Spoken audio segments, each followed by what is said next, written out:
La régie municipale d'électricité d'Amnéville poursuit ses travaux de construction d'un poste de transformation électrique et de son réseau. Des chantiers sont actuellement en cours rue de Nancy, rue des Hauts-Fourneaux, puis dans quelques jours dans la rue des Celtes. L'objectif, relier un poste frontière qui sera situé près de l'archéosite celte de Mondelange. Ces travaux s'inscrivent dans le cadre du gros chantier que l'on a démarré en juillet.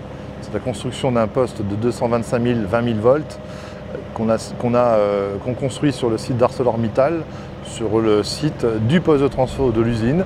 Donc on va se positionner à côté avec un énorme poste qui est dédié à alimenter Amnéville, Rombat, Pierrevillers, Malancourt. Avec ce poste-là, on double, voire triple la capacité d'approvisionnement de la puissance électrique nécessaire pour Amnéville et pour tous ces développements. Voilà, donc là nous sommes dans la rue de Nancy. Et ces tranchées-là, en fait, participent à ce gros chantier.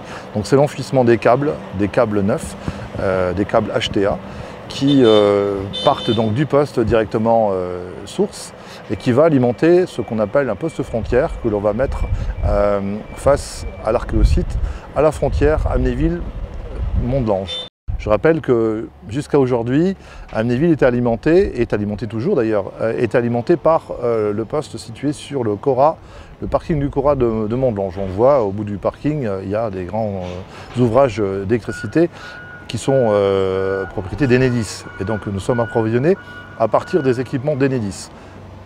Quand ce chantier sera terminé, nous serons livrés directement à partir de notre propre poste que nous avons financé avec la régie de Rombat. En effet, ces travaux sont portés par Omega, la société née de la mutualisation des régies de Rombat et d'Amnéville. La construction du poste de transformation et de son réseau est le premier grand projet de cette union. Les travaux devraient se poursuivre jusqu'au mois d'avril 2021. D'ici là, ce sont 16 km de câbles haute tension qui auront été tirés sur les différentes communes desservies. Ces travaux génèrent un peu de nuisance.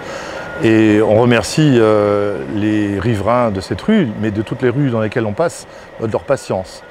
En général, les choses se passent très bien. Les entreprises qui réalisent ces travaux le font en toute sécurité et se préoccupent aussi du bien-être des riverains. Les camions avancent, reculent pour laisser passer les véhicules, mais voilà, c'est une période qu'il faut passer. Et là, on est en phase de la terminer sur la rue de Nancy.